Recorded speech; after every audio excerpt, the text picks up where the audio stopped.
a few years ago I was very concerned about what kind of world my daughter was going to inherit. And I was trying to figure out why organizations are so exploitative and why we have so much difficulty achieving social justice in the world.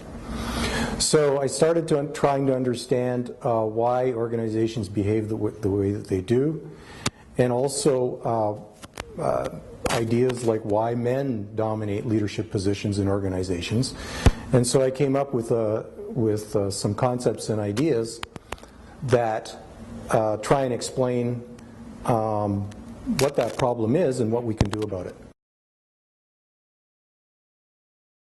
So one of the things that I'm very passionate about, of course, is leadership, because leadership is at the heart of making decisions within organizations, as well as the just distribution of resources. For example, profit. How do we share money amongst people within the organization? And how do we do that across society as well for those that are disadvantaged? So those are some of the difficult issues that leaders face. And as we know, only about 10% of the brain's processing is conscious thought. 90% of our processing is unconscious thought. And so there's a corollary between unconscious thought and the culture of an organization. Culture of an organization is often rules that we're not aware of. It's often known as sayings like, this is how we do things around here. Right? So when you first walk into an organization, you get a job and you walk in that first day, you're very nervous. And so you're trying to find out, who's got the power, how do I fit in, what am I expected to do. But within 3 months, you're basically adapted to that culture, and you no longer see the differences between what you value and what the organization values. And that's part of that cultural adaptation that we all have. So each organization has a culture that is seen and a culture that is unseen. And so tonight what I want to talk about is the culture that's unseen, and what's the basis of that, and in particular focus on philosophy. What is the philosophy of an organization? Where does it come from? So one of the things that I've developed is a 4-quadrant grid that I call the philosophy grid, which shows how virtue and utility and equality and community all work together and affects the kinds of decisions that we make as leaders in how we're going to be moral and ethical with people, how we're going to have a just distribution of resources. And oftentimes leaders are so unaware of their philosophy, they do it automatically. So choiceful awareness is about surfacing in a conscious way those unconscious belief systems that we have, so that we can be more deliberate and more understanding and more moral and ethical about how we go about doing our work as leaders. What I found when I was doing the consciousness quotient is that our brains are fantastic at making a decision in less than a second about what's good, what's bad, whether we're happy or sad, whether we're going to, in terms of the reptilian brain, whether we're going to run away or fight, right? It's that fight or flight syndrome. These decisions are made in less than a second. So what happens is that oftentimes, unconsciously, we are making those decisions, and then we use rational thought to justify something that's already been decided by our brains emotionally.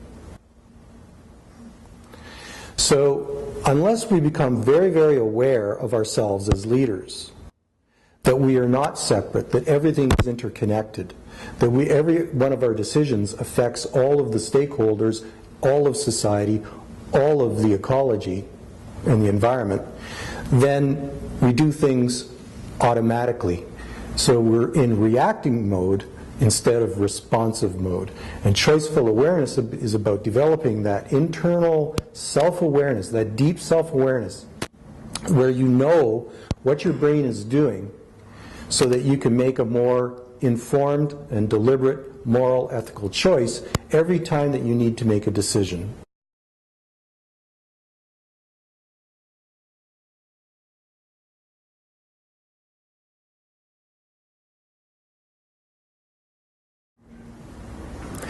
Absolutely. That's such a great question. And that's what I call traditional capitalism.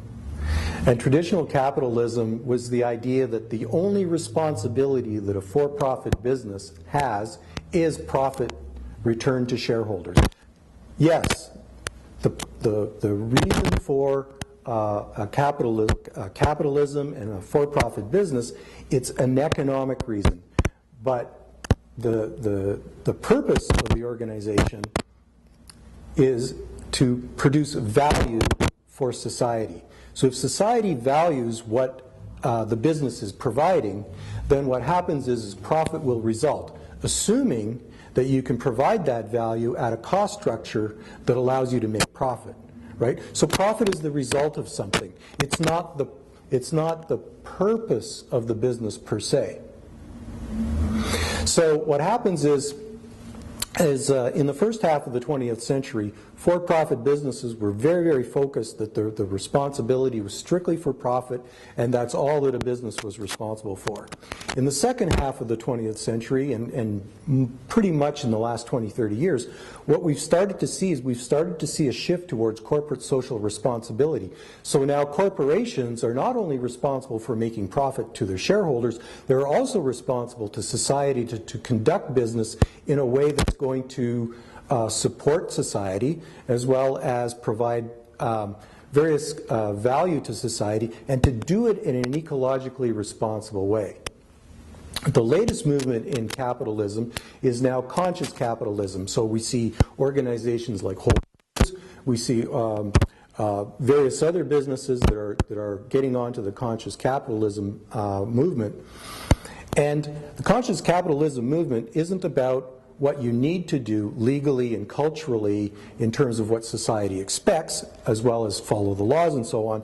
Conscious capitalism now is about doing what you ought to do. What is the right thing to do, regardless of the rules of law, regardless of society's expectations, is to create diversity and to create ecological justice and to create stakeholder value across all stakeholders, including society.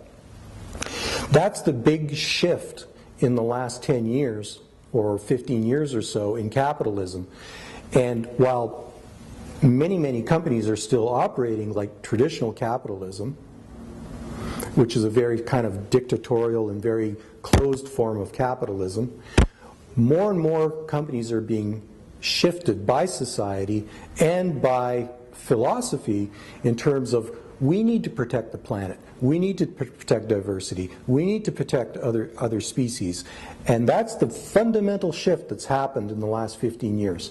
This movement is going to strengthen, because if human beings are going to be successful in the world, continue to survive and thrive, we need to embrace diversity, we need to embrace the ecology, we need to embrace the environment in such a way that we protect and enhance planet Earth.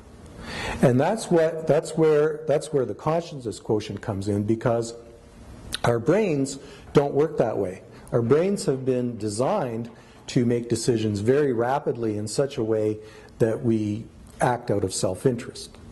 But in today's business world, we can't do that anymore. So being mindful, being reflective, having higher levels of consciousness through meditation or whatever techniques that work for the leader, that's the key to modern leadership practices. That's the key to capitalism in the 21st century. So tonight's exercise, what I'm going to do is I'm going to break the group up into 4 groups. And each group will take a frame, and they're going to be required to act like a CEO. They're going to be required to take some money and to distribute it across the organization in such a way that they're going to need to make some interesting decisions based on the belief system within that frame. And so what's going to happen is later on we're going to compare the results of each frame to show how the belief system shifts people's decision making. And so as organizational development consultants, often we're we're coaches to the CEO or to senior managers. Often we go in and we need to get a feel for what the organization's belief systems are and to get a feel for what we need to do to create positive change within the organization. So this is just another tool, another way of understanding an organization in a way that allows an OD professional to really get to know, okay, what kind of decision making is going on? What's the leadership orientation like in this frame? And to give them a tool to help leaders understand where they're coming from too. All four frames are constantly operating within an organization at all times. The question is which one is dominating in the moment for that particular decision?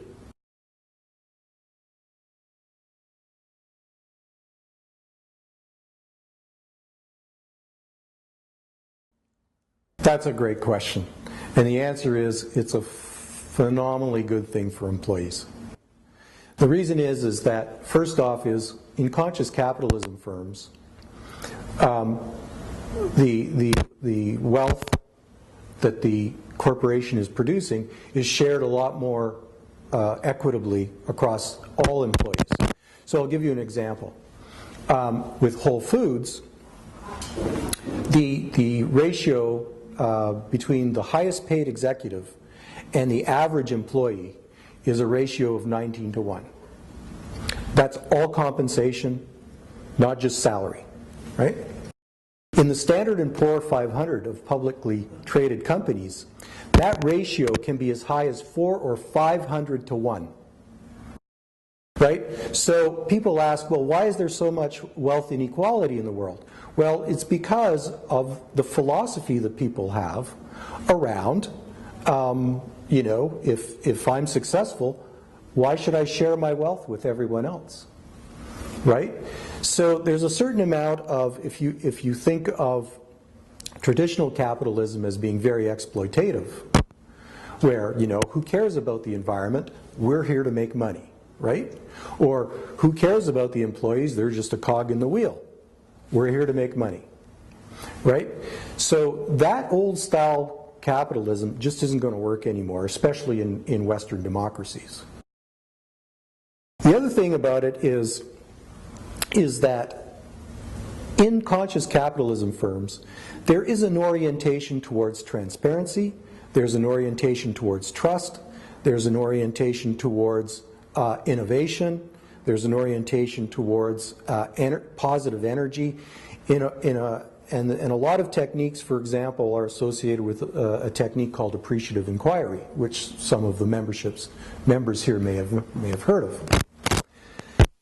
That approach to doing business and to being with other people is like a social contract between a leader and a follower. Right?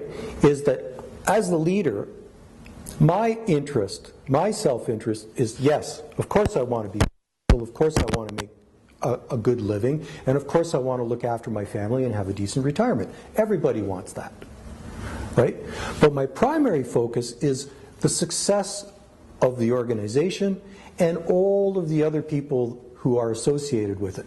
The suppliers, the clients, the shareholders, of course, but also to do it in an ecologically responsible way.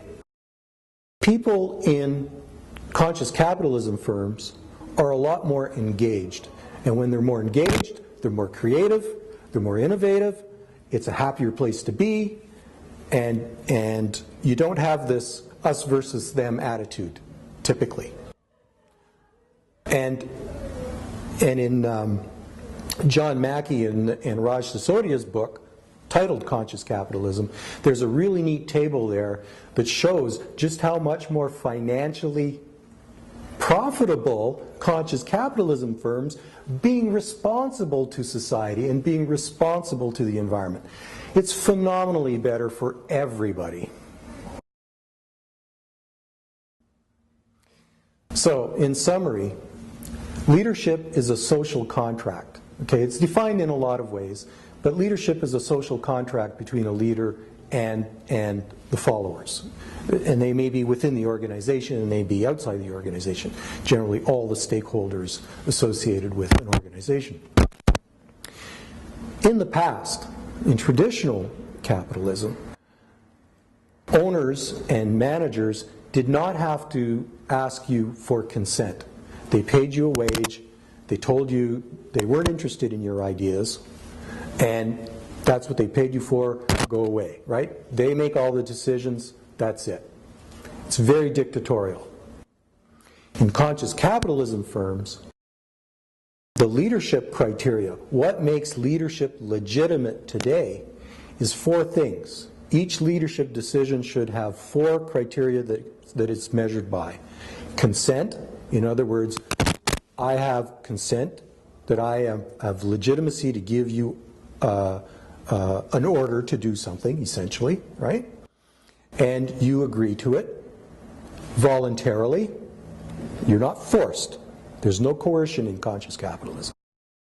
2, that there's reciprocity, that the benefit that you get out of it is to some degree relatively fair to the benefit that I get out of it.